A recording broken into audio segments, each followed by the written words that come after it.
Bismillahirrahmanirrahim. Assalamualaikum warahmatullahi wabarakatuh. Alhamdulillah, pada kesempatan kali ini kita akan melanjutkan pertemuan kita di mata kuliah Sistem Penyediaan Air Minum terkait dengan lanjutan dari pertemuan sebelumnya, yaitu perencanaan instalasi pengolahan air minum. Dalam kesempatan ini terkait dengan masalah plan layout, kemudian electrical dan kontrol, serta pengolahan residu pada IPAM. Untuk course learning outcome dan juga capaian pembelajaran mata kuliah, ya, sebagaimana telah disebutkan di awal perkuliahan. Jadi di sini ada CLO E3, yaitu menyediakan dan menganalisis alternatif, sehingga mahasiswa dapat menjelaskan permasalahan umum pada air baku dan rangkaian unit operasi dan proses yang dapat digunakan untuk mengatasi permasalahan tersebut. Ya, jadi untuk topiknya sendiri, secara sistematika kita akan diskusikan masalah plan layout, kemudian electrical dan proses kontrol, serta pengolahan residual di instalasi pengolahan air minum. Untuk referensi, selain referensi yang berasal dari NSPM, kita juga gunakan referensi yang berasal dari AWWA tahun 98, Water Treatment Plant Design, khususnya di bab 16, 17, 18, 19, 20, 21, dan 23. Kalau dilihat babnya memang banyak, sehingga nanti kita tidak ambil semuanya, tetapi beberapa yang barangkali terkait langsung ya dengan perencanaan kita. Nah, untuk detail barangkali bisa dibaca lebih lanjut pada referensi tersebut. Jadi sebagai pengantar, perencanaan dalam hal ini detail engineering design instalasi pengolahan air minum utamanya menyangkut proses dan operasi pengolahan air. Ya, tetapi bagaimana sebuah proses dapat berjalan dengan baik tentunya juga harus didukung dengan prasarana yang lain. Ini terkait dengan mata kuliah sebelumnya. Di dalam mata kuliah satuan operasi, satuan proses misalnya, kita sudah mendesain unit-unit dari pemrosesan air minum. Nah, unit-unit ini tentunya tidak berdiri sendiri, tetapi dia merupakan satu rangkaian. Nah, pada saat kemudian ini kita rangkai, ya, kemudian kita akan gunakan untuk pengolahan air minum, tentunya tidak dengan serta-merta ini dapat berfungsi. Ya, tetapi ada hal-hal yang lain yang harus direncanakan sehingga sistem yang kita rencanakan dapat berjalan dengan sesuai dengan rencana kita. Nah, prasarana tersebut antara lain, ya, tapi tidak terbatas pada satu sistem plumbing, ya, perpipaan antar unit, ya, dan perpipaan yang mensupporting unit, misalnya saja perpipaan untuk pembubuhan bahan kimia misalnya. Dalam hal ini juga termasuk untuk pompa, ya, pompa-pompa ini perlu kita rencanakan, pompa dosing misalnya, kemudian juga pompa tentunya untuk menambah head dari air juga kita rencanakan. Kemudian ada sistem energi dan elektrik, dari mana listrik, ya, sumber listrik utama, dan kemudian bagaimana energi tersebut dapat kita salurkan pada unit-unit yang memang memerlukan. Kemudian ada penyediaan bahan kimia, ya, logistik bahan kimia, penyediaan, penyimpanan misalnya saja, dan bagaimana diaplikasikan pada treatment. Kemudian ada tata letak bangunan, ya, plan layout itu sendiri, arsitekturalnya seperti apa, ya, jadi tidak terkesan kaku bangunannya, tetapi juga ada nampak sisi keindahannya. Kemudian terkait dengan struktur yang kita gunakan. Kemudian terkait dengan bagaimana secara keseluruhan IPAM ini dapat kita kontrol. Nah, mengingat kondisi yang kompleks ini, tentunya sebuah perencanaan instalasi pengolahan air minum ini tidak bisa dilakukan seorang diri, ya, tetapi dia merupakan satu pekerjaan tim yang sifatnya multidisiplin. Jadi seorang engineer teknik lingkungan mungkin dia akan dibantu oleh yang pasti engineer sipil misalnya, kemudian ada tenaga ahli engineer mechanical electrical, ya, kemudian juga dibantu oleh arsitektural, ya, pada plan yang besar seperti itu, dan yang lainnya, ya, yang mensupport dari perencanaan. Oke, jadi untuk acuan teknis di dalam perkuliahan ini ya, ada SNI 7507 2011 tentang spesifikasi bangunan pelengkap unit instalasi pengolahan air. Kemudian ada SNI 7510 ya, tahun 2011 tentang tata cara perencanaan pengolahan lumpur pada instalasi pengolahan air minum dengan bak pengering lumpur. Yang pertama terkait dengan plan layout. Jadi plan layout sebuah IPAM ini tentunya mencakup beberapa hal. Yang pertama adalah pemilihan lokasi IPAM, yang kedua tata letaknya, dan yang ketiga masalah arsitekturalnya. Terkait dengan pemilihan lokasi ini terutama harus memperhatikan status lahan, kemudian rencana lokasi IPAM terhadap rencana tata ruang wilayah, ancaman bencana, kemudian akses, fleksibilitas terhadap rencana pengembangan, dan juga aktivitas di sekitar IPAM. Nah, tentunya pemilihan lokasi ini tidak dilakukan pada tahapan DED, tetapi dilakukan pada tahapan sebelumnya. Ya, baik itu mungkin di rencana induk SPAM maupun di feasibility study atau studi kelayakan dari IPAM. Nah, kenapa? Karena ini membutuhkan satu proses sebenarnya di dalam penyediaan lahan ini. Ya, kalaupun lahan itu milik pemerintah misalnya saja, tentunya harus dicek kesesuaiannya terhadap rencana tata ruang wilayah, terhadap kondisi rawan bencananya, kemudian akses, fleksibilitas dan seterusnya tadi. Sedangkan apabila dia bukan lahan milik pemerintah, maka kejelasan status lahan ini menjadi satu syarat perencanaan tersebut untuk bisa dilakukan. Karena ada beberapa kasus bahwa pada saat penyediaan lahan berjalan beriringan dengan perencanaan dan kemudian ternyata gagal dibebaskan lahan tersebut, maka ini menimbulkan satu permasalahan ya, dan tentunya adalah kerugian untuk perencanaan, kerugian waktu dan seterusnya. Sehingga status lahan ini menjadi penting untuk dipastikan sebelum perencanaan itu dilakukan. Yang kedua, bahwa tata letak IPA dapat direncanakan dalam 2 tahap, dalam general design dan saat DD ya. Jadi pada saat RISPAM kita sudah menghitung kebutuhan air, kemudian bagaimana atau di mana kemudian IPA harus dibangun, berapa kapasitasnya. Nah, pada tahapan RISPAM tersebut kita bisa menghitung luasan lahan yang dibutuhkan, misalnya dengan pendekatan dari Kawamura ataupun dari AWWA nanti. Kemudian juga di dalam perencanaan ini sudah mulai dibuat unit apa saja yang akan dipasang di situ. Ya, sehingga secara general kita sudah bisa memperkirakan dimensi dari satu IPA.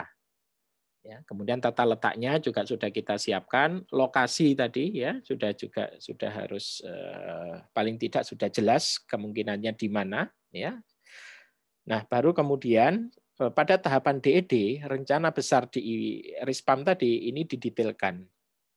Ya, misalnya kecocokan masalah unit, kemudian ada sampling terhadap kualitas air dan juga kondisi lahan misalnya ya didetailkan lagi sehingga bisa jadi memang nanti DED ini berubah dari rencana awal ya, tetapi yang diharapkan memang ini perubahannya tidak terlalu jauh. Perubahan terlalu jauh misalnya adalah pergeseran pada lokasi. Kemudian tata letak IPA ini terkait dengan kemudian operasi dan pemeliharaan, nanti ada beberapa checklist ya yang harus kita lihat. Kemudian bagaimana sebenarnya arsitektural IPA ya, ini terkait dengan estetika IPA, ini menjadi satu bangunan penanda yang menunjukkan ciri khas suatu kota atau daerah. Ya.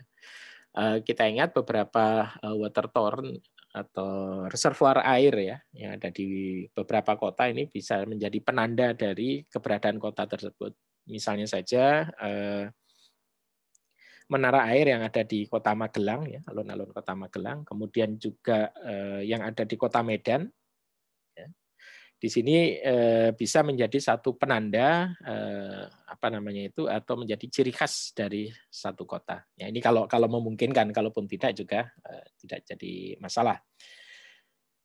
Jadi secara umum ya, kita lihat persyaratan-persyaratan yang ada di SNI 7507. Yang pertama adalah tata letak bangunan pelengkap pada unit IPA direncanakan agar efisien dari sisi kemudahan pergerakan, pengangkutan bahan dan atau energi. Yang kedua, bangunan pelengkap pada unit IPA harus dipasang di atas tanah yang stabil. Bila mana kondisi tanah tidak stabil, maka perlu ada rekayasa. Dan yang ketiga, bangunan pelengkap pada unit IPA harus disediakan utilitas bangunan sesuai dengan kebutuhan. Ya, jadi selain bangunan utama, di sini ada bangunan-bangunan pelengkap. Ya.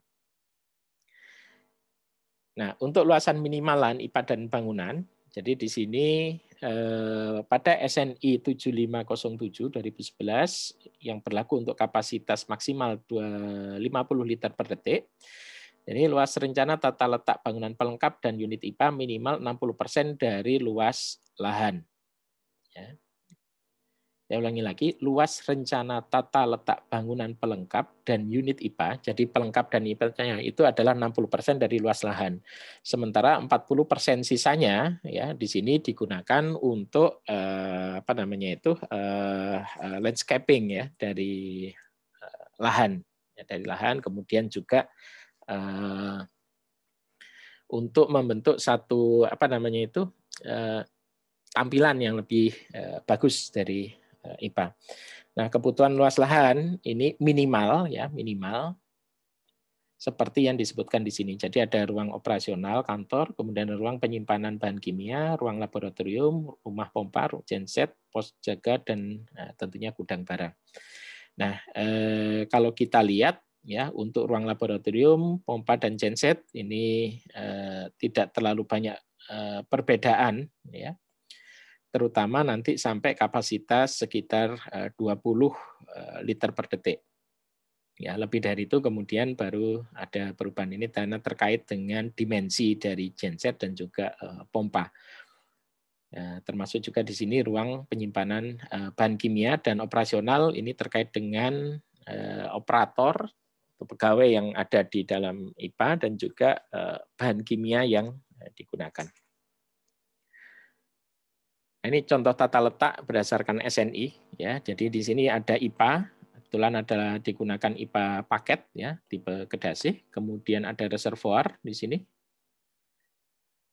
Kemudian di sini ada kantor, ada gudang bahan kimia, lab, ya, pos jaga, jadi satu kawasan. Kemudian di sini ada alternatif untuk gudang barang dan gudang pipa. Diletakkan dekat dengan pos jaga untuk memudahkan pengawasan. Kemudian hanya ada satu pintu yang digunakan di sini ya untuk akses. Kemudian di sini ada rumah pompa dan juga pengaturan elektrikalnya ada di bagian sebelah sini. Ya, ini tipikal bisa berubah ya tergantung dari kondisi lokasi yang ada. Nah, di awal tadi disebutkan bahwa di tahap rencana induk kita sebenarnya bisa merencanakan ya atau memperkirakan luasan lahan ya berdasarkan pada debit yang diolah. Jadi di sini dengan pendekatan regresi terhadap beberapa plan yang ada ya, maka didapatkan persamaan bahwa luasan dari sebuah IPA itu paling tidak dia sama dengan debit pangkat 0,6. Ini adalah rumus empiris sebenarnya. Artinya berdasarkan pada kondisi yang ada di lokasi pengamatan. Karena pengamatannya di Amerika, ya ini kasusnya di Amerika. Sehingga luasan lahan dalam acre, ya di sini debit ini di dalam million gallon per day ya, satuannya. Ini ada guidance saja, bukan satu tetapan.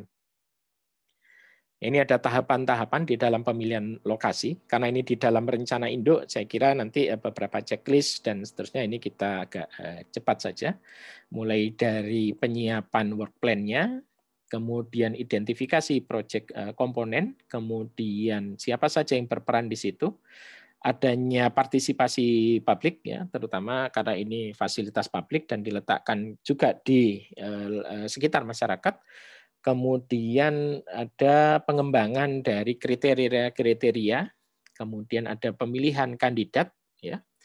kemudian juga penyaringan ya dari di sini dari kandidat, identifikasi kandidat tadi kita pilih ya dalam bentuk shortlist, dalam bentuk apa namanya itu daftar pendek ya, lokasi-lokasi yang akan kemungkinan akan dipilih. Kemudian di sini detail multi atribut analisis ya, ditambah analisisnya lebih lanjut sehingga didapatkan lokasi yang menjadi apa namanya itu kecenderungan ya. Kemudian dilakukan mitigasi dan kompensasi terutama kalau lahan tersebut bukan lahan milik pemerintah. Oke, ini checklist dari kriteria tadi ya, di tingkatan kriterianya ada banyak sekali sehingga sebaiknya ini dilakukan pada tahapan rencana induk bukan pada DED.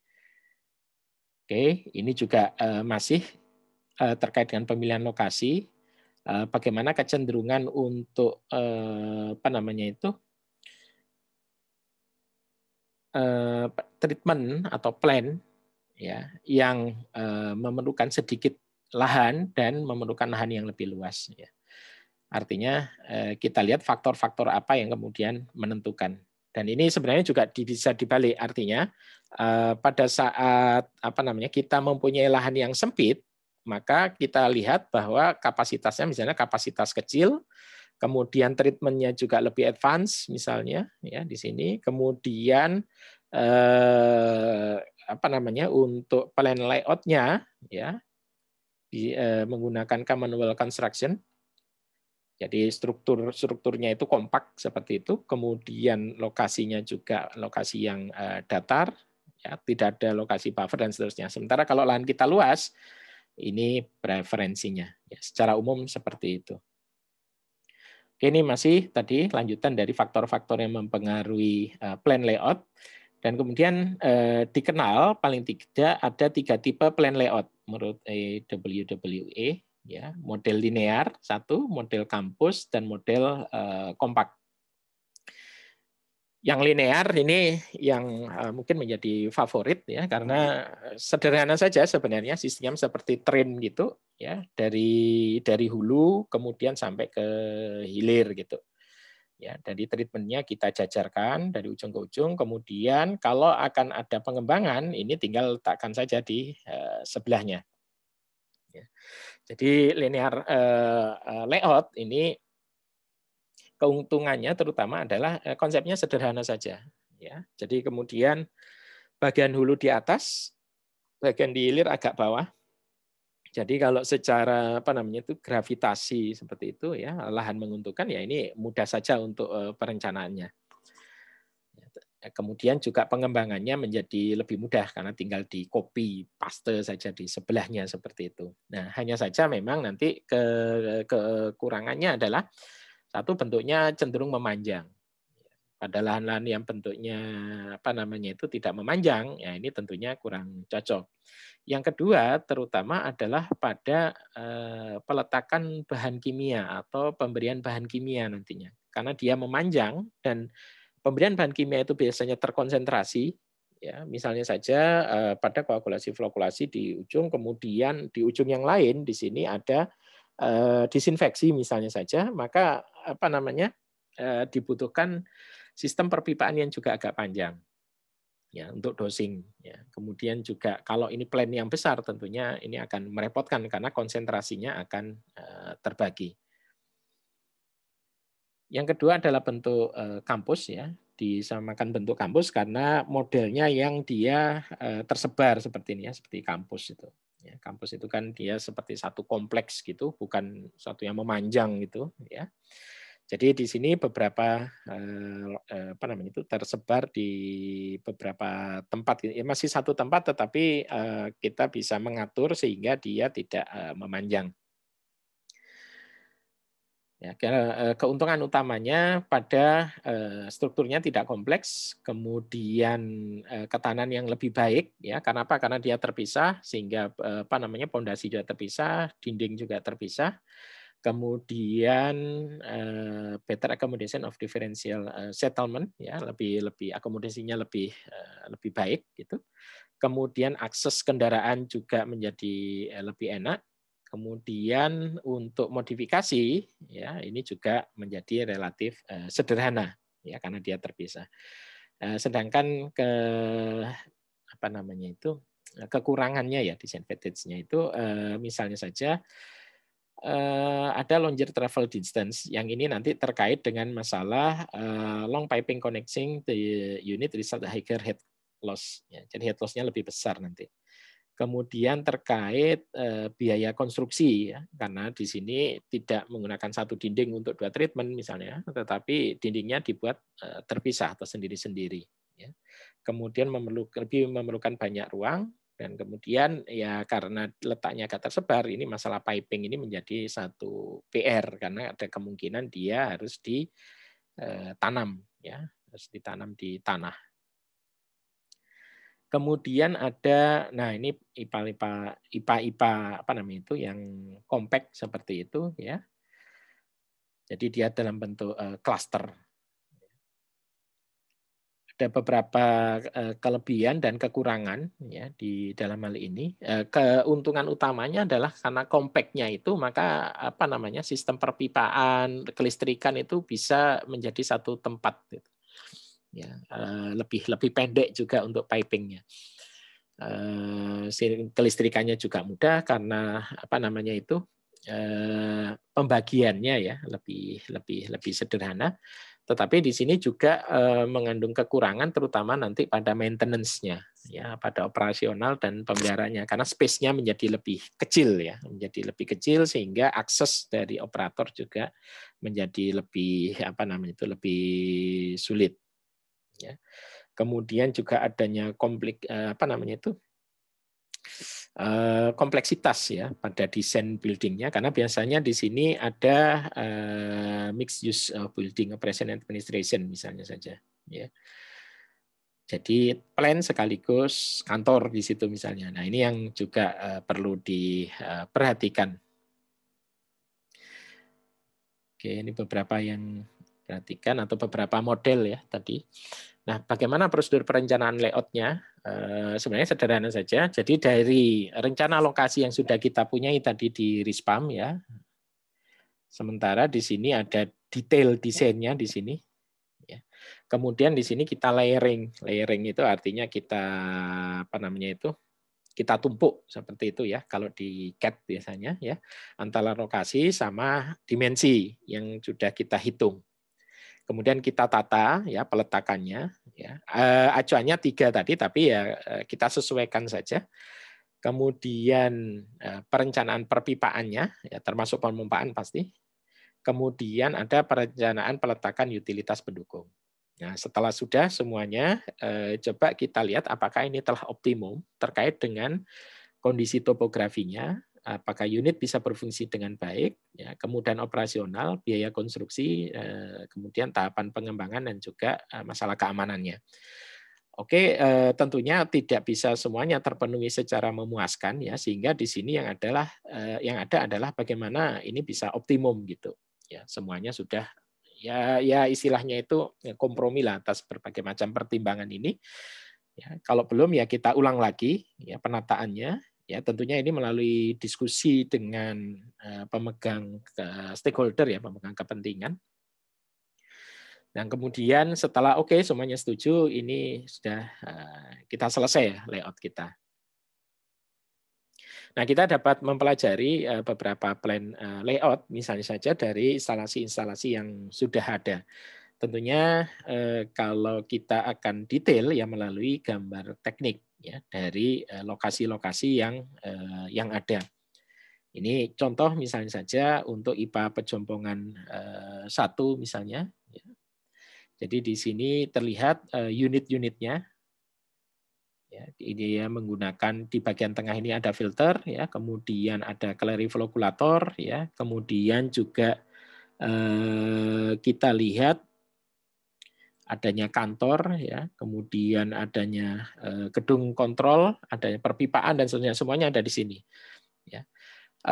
Sebelum ke detail itu barangkali juga kita lihat di sini ada orientasi dari gedung. Ya, misalnya mana yang di bagian depan ya, kalau kita lihat ini bagian depan, kemudian ini bagian belakang ya seperti itu. kemudian juga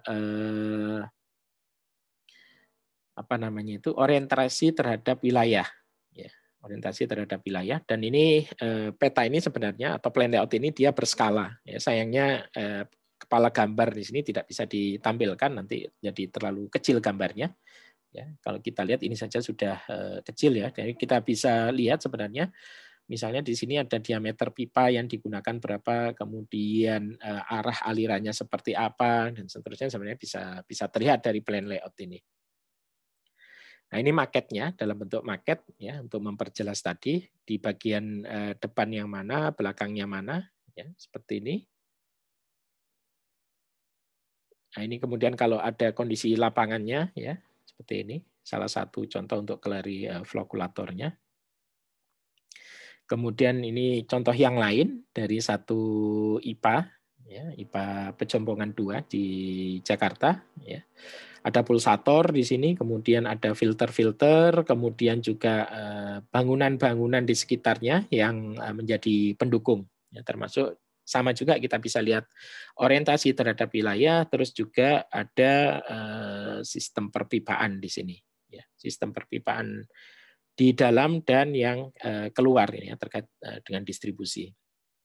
Nah, dalam kondisi yang saat ini barangkali kita bisa dibantu untuk mempelajari plan layout ini melalui Google Earth, ya Google Earth atau foto-foto citra yang berasal dari pemetaan drone misalnya.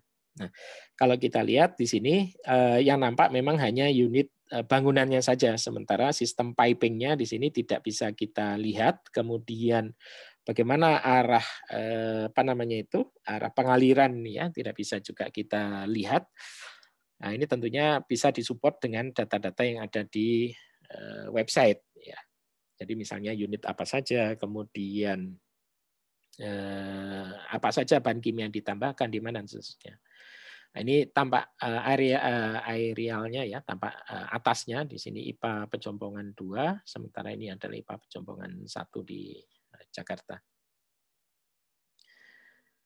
Terkait dengan masalah struktur bangunan, jadi di sini nanti tenaga ahli sipil yang akan mendetailkan ya. Yang penting terutama kita ketahui bahan bangunan yang digunakan untuk komponen struktur. Apakah dari beton, apa dari baja, apa dari kayu misalnya. Nah, ini harus sesuai dengan SNI yang mensyaratkan material beton, baja, dan kayu. Kemudian untuk bahan-bahan yang digunakan untuk dinding, ya, apakah dari pasangan bata merah dan mortar, ya. Kemudian dari kayu misalnya saja. Ini kembali lagi ada SNI yang mengatur, tinggal nanti kita ikuti ya panduan dari SNI tersebut. Kemudian untuk penutup atap sama, apakah dari genteng, atap, plastik ya, apakah dari asbes, apakah dari metal misalnya. Ini sama juga ada SNI yang bisa diaju. Tentunya ini harus dilakukan updating ya, karena SNI juga ada updating. Ya, kita lihat kalau menurut SNI 7507 ya ini SNI yang diaju. SNI yang diaju atau yang digunakan. Kemudian bahan dan struktur untuk pondasi bangunan pelengkap disesuaikan dengan kondisi tanah setempat. Ya, apa beton bertulang, baja tulangan atau pondasi untuk bangunan satu lantai dapat menggunakan beton tumbuk atau pasangan batu misalnya. Kemudian ada pondasi untuk genset dan pompa. Ini juga penting karena adanya getaran dari genset dan pompa. Ya. Hingga pondasinya juga harus direncanakan dengan baik. Nah, setelah selain plan layout, ini nanti ada keterkaitan sebenarnya dengan profil hidrolis. Jadi profil hidrolis, tadi kan salah satu pertimbangan dari plan layout adalah keberfungsian dari unit. Ya, keberfungsian dari unit ini bisa dilihat, salah satu faktornya adalah apakah kemudian air bisa mengalir atau tidak di instalasi kita. Nah, bisa mengalir atau tidak itu bisa dilihat dari profil hidrolis. Jadi profil hidrolis itu adalah resume desain unit dan perpipaan IPAM yang menunjukkan kemungkinan air dapat mengalir baik secara gravitasi maupun pemompaan. Nah, di sini tentunya untuk membuat sebuah profil hidrolis ini harus dihitung berdasarkan kehilangan tekanan pada tiap unit IPAM dan perpipaannya. Ya, jadi kita kenal ada major loss dan minor loss misalnya saja. Major loss itu kehilangan karena gesekan, ya, sementara minor itu karena aksesorisnya. Jadi kita harus tahu aksesoris apa yang digunakan, dimensi pastinya sudah tahu karena dari hitungan. Ya, kemudian untuk tiap transisinya kita hitung berapa head loss-nya. Ya, sehingga dari sini nanti bisa diidentifikasi apakah kemudian kita membutuhkan pompa tambahan atau tidak, ya, karena biasanya nanti ada beda tinggi ya, misalnya antara bagian hulu dan hilir ya, sehingga kalau dipaksakan untuk lokasi yang datar, ya, misalnya biaya penggaliannya menjadi lebih mahal, ya, sehingga di sini harus dilakukan pemompaan. Kemudian profil hidrolis dapat juga digunakan untuk melihat apakah distribusi air pada unit paralel ini sudah merata, ya, karena misalnya pada unit sedimentasi misalnya kan ada lebih dari satu unit. Dengan profil hidrolis kita bisa melihat apakah debit ini sudah merata atau tidak kalau kita menggunakan gravitasi. Keuntungan dari sistem gravitasi tentunya adalah pada biaya operasional yang lebih murah. Tetapi kekurangannya adalah pada saat kemudian ini sistem distribusinya kurang tepat, maka debit yang mengalir atau yang masuk itu juga menjadi tidak sama. Nah, untuk mengatasi hal ini biasanya juga ditambahkan pintu air ya sebagai pengaturan. Nah, ini contoh ya, misalnya untuk hidrolik profil, hanya saja kemudian kekurangannya di sini kita tidak tahu berapa elevasi di tiap titik, ya, elevasi tiap titiknya berapa. Yang kita ketahui hanya elevasi untuk sungai dan intik saja, ya. Tetapi berapa di sini misalnya saja untuk elevasinya misalnya kita tidak tahu. Kita memang bisa menghitung misalnya dari berapa tinggi ini. Ya. Tetapi yang lazim biasanya adalah berapa elevasi untuk dasar dan juga permukaan dari unit-unit tersebut. Nah, ini contoh yang lain ya, kalau kita lihat ini pada elevasi 0 kemudian dia negatif 30 cm ya terhadap titik ini. Terus sampai pada bagian akhir kurang lebih ada head loss sekitar 1,8 meter. Ya, beda tinggi antara titik intake ya, masukan awal dari treatment sampai di bagian akhir. Contoh yang lain di sini kita lihat, nah ini kalau diperhitungkan tiap unit lossesnya, ya, jadi ada perhitungan kehilangan tekanan misalnya di pengadukan cepat dan lambat. Kemudian juga di sedimentasi, ya, sampai kemudian pada reservoir.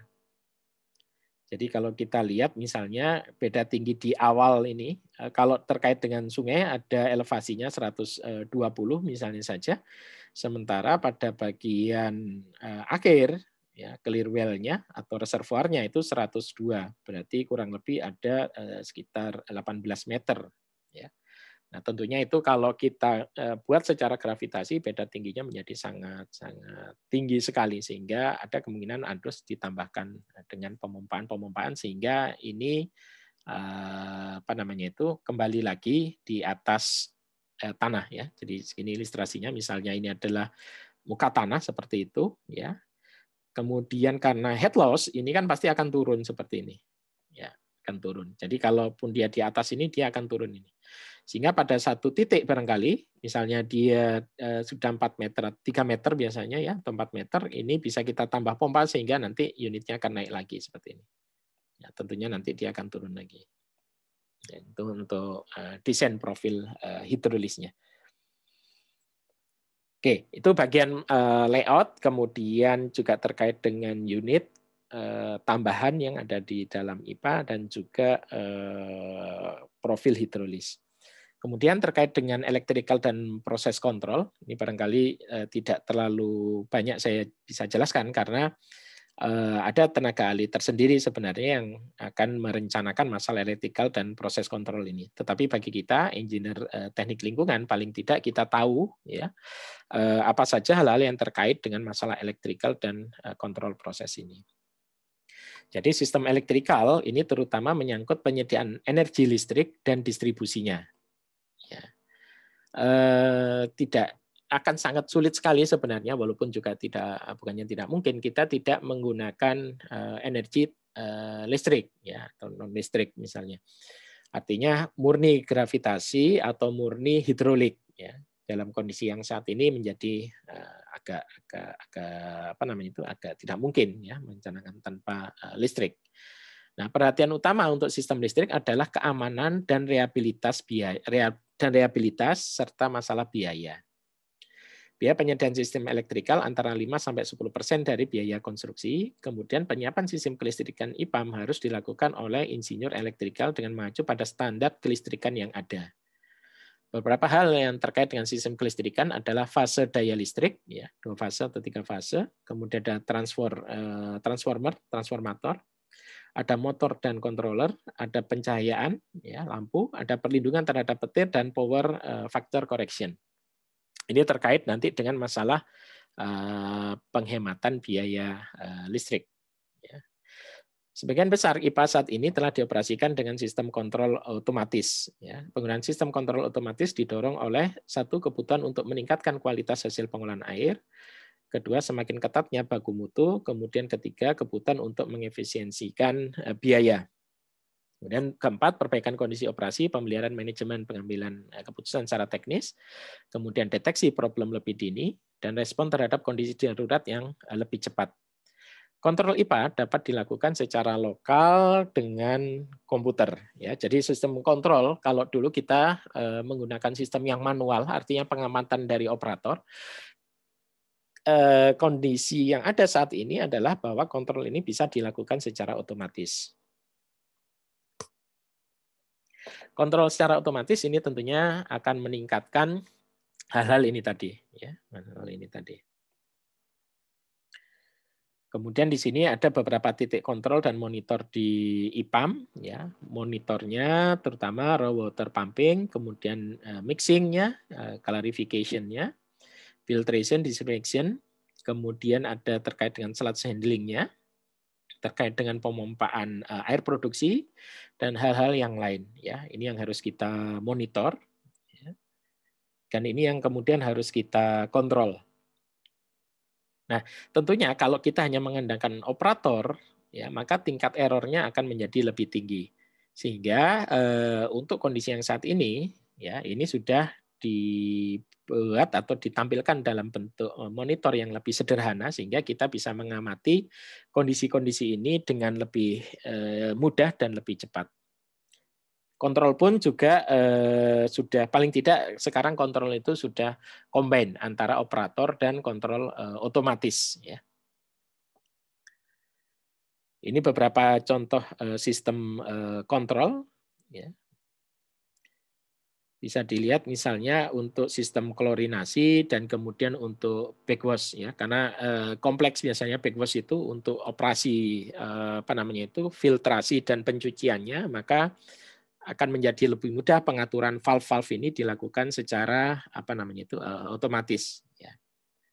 Sama halnya dengan disinfeksi, karena pemberian disinfeksi ya ini pembubuhan pembubuhan disinfeksi ya ini kan tidak apa namanya itu tidak tetap gitu untuk dosisnya ya, tergantung kualitas airnya, sehingga bisa dilakukan dengan menggunakan sensor ya pada air ya, yang ini akan memberikan feedback nantinya untuk berapa dosis yang harus diberikan di air.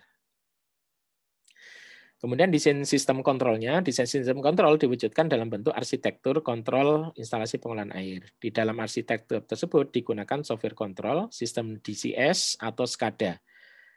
Ya, jadi karena ini referensinya dari AWWA yang tahun 98 ya, yang terkini pun barangkali sudah ada banyak pengembangan gitu. Tapi untuk tahun 98 pun di sini sudah ada sistem kontrol. DCS adalah Distributed Control System, biasa digunakan pada instalasi di mana tersedia koneksi jaringan informasi yang cepat. DCS ini terintegrasi antara hardware dan software. Sedangkan SCADA atau Supervisory Control and Data Acquisition biasanya digunakan pada instalasi di mana koneksi di dalam jaringan lebih lambat. Ya, pada kenyataannya DCS atau SCADA biasanya digunakan tanpa melihat kecepatan jaringan. Ya, dan kemudian secara umum kita sebut ini sebagai SCADA seperti itu. Ya, walaupun ada DCS, ada SCADA secara teori. Untuk hardware control dapat digunakan program logic control atau PLC, kemudian ada remote terminal unit atau RTU, atau in-plant network. Ya, ini kira-kira bagaimana RTU dan kemudian dia terhubung dengan apa namanya itu SCADA. Ya.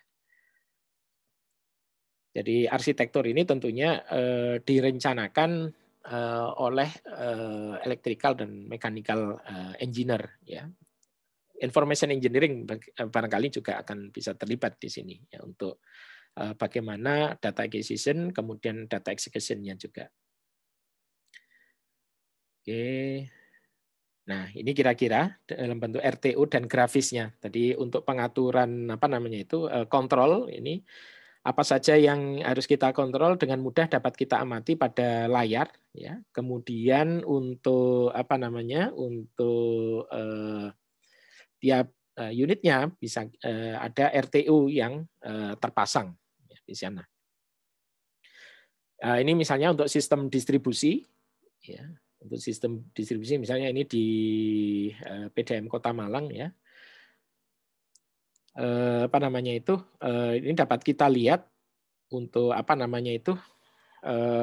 Jaringan perpipaannya, barangkali juga ada kebocoran, pemeliharaan dan seterusnya menjadi lebih mudah sehingga tidak hanya di plant tetapi juga di distribusi pun bisa kita gunakan SCADA ini. Nah, untuk apa namanya itu jaringan dari kabel listrik ini kita lihat dari apa diagram PNID ya, Process and Instrumentation Diagram ya. Jadi untuk instrumen dan kontrol ini biasanya nanti apa namanya itu engineer dari mechanical electrical itu dia akan membuat PNID. Ya, atau biasanya kalau untuk evaluasi dia akan melihat diagram ini. Kemudian di sini tentunya ada standar-standar yang digunakan untuk listrik ya, listrik dan juga kontrol ya.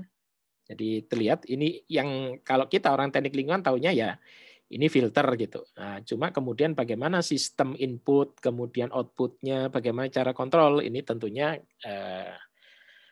dikembalikan pada orang-orang mechanical dan electrical ya untuk penyiapan dan juga eksekusinya. Nah ini biasanya juga dibantu oleh software ataupun apa namanya itu unit-unit kontrol yang barangkali sekarang sudah lebih maju atau lebih canggih. Oke, bagian terakhir adalah masalah terkait dengan pengolahan residual di IPAM. Ya, jadi sebagaimana sebuah proses produksi di mana ada input, kemudian ada output air produksi hasil olahan, tentunya di sini juga menghasilkan produk-produk samping. Jadi residual IPA adalah dari pengolahan air minum akan dihasilkan residu proses. Residu proses tergantung pada jenis proses pengolahan air minum yang digunakan. Nah, beberapa contoh residu dari pengolahan air adalah sebagai berikut. Ya, misalnya kalau kita apa namanya itu ada air baku, kemudian ada screen misalnya, maka di screen ini ada sampah misalnya. Kemudian kalau kita gunakan grid chamber misalnya ada grit atau pasir misalnya. Kemudian ada lumpur di sedimentation basin.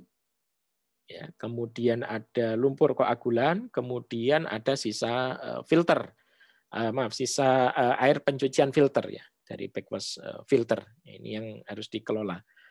Ya, kemudian kalau kita gunakan direct filtration ya sama ya, kita bisa identifikasikan apa saja yang keluar dari unit-unit ini.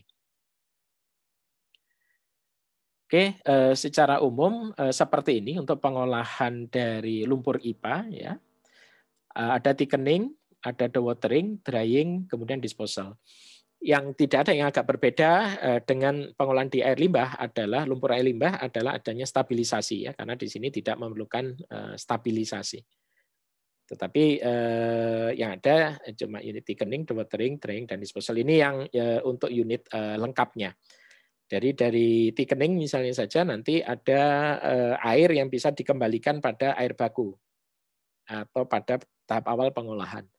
Dewatering juga sama ya, kelebihan air bisa dikembalikan ya, ini return-nya ini. Ya. Kemudian drying dan kemudian disposal. Oke, ini untuk waste handling sistem hidrolik profilnya. Jadi kalau diperlukan memang harus dilakukan pemompaan ya untuk lumpur yang berasal dari bak sedimentasi misalnya. Harus dengan, tapi kalau unit ini ada di bagian atas ya seperti IPA paket itu, maka pengurasannya tidak lagi memerlukan lumpur, cukup dengan metode gravitasi. Ini tata cara perencanaan pengolahan lumpur IPA. Jadi persyaratan umum sesuai peraturan pemerintah nomor 16 tahun 2005 tentang pengembangan sistem penyediaan air minum. Ini peraturannya sudah berganti ya. Silakan dicek di yang lebih baru ya. Mengenai keterpaduan prasarana sanitasi unit pengolahan air wajib disediakan bangunan pengolahan lumpur. Ya. Perencanaan dan produk pengolahan lumpur IPA yang merupakan satu kesatuan dengan IPA harus mendapat pengesahan dari instansi lembaga yang berwenang. Kemudian jarak unit bak pengering lumpur ke permukiman minimal 100 meter. Jenis lumpur dibagi dua, yaitu lumpur baku dan lumpur hasil olahan. Lumpur baku ini artinya yang berasal dari unit pemrosesan kita. Kenapa peraturan ini muncul? Karena di masa yang sebelumnya praktek-praktek dari pengolahan lumpur, ya lumpur itu tidak diolah, tetapi langsung dibuang ke badan air. Ya, tentunya dengan kondisi yang ada sekarang ini di mana perhatian terhadap lingkungan menjadi meningkat, tentunya ini menjadi satu praktek yang sudah tidak bisa diteruskan lagi ya, karena dia memberikan beban pencemaran, justru pencemaran pada lingkungan. Skema bak pengeringnya kalau kita lihat ini juga mirip ya dengan bak pengering lumpur yang ada di mana itu di strat drain bed-nya untuk IPAL ya. Ini memerlukan kajian apakah memang benar bahwa desain-desain ini sudah bisa diacu dari desain di IPAL ya. Oke, di sini ada kriteria jumlah bak 3 sampai 4 bak, dimensi bak harus mampu menampung lumpur yang diproduksi, kemudian bentuk persegi panjang dengan perbandingan panjang lebar 4:1 ya. Ketebalan lapisan lumpur sekitar 30 cm ya sampai 45 cm dengan kecepatan alir lumpur dalam pipa lebih dari 0,75 meter per detik ya. Kita lihat skemanya juga dari bak prasedimentasi, sedimentasi, ya, lumpur ini kemudian jadi satu di bak pengering lumpur tanpa ada unit-unit yang di bagian depan tadi ada thickener dan seterusnya tadi. Nah ini berisiko sebenarnya nanti untuk lumpur itu terlebih konsentrasi dari airnya masih cukup tinggi ya sehingga waktu pengeringannya juga akan menjadi lebih lama.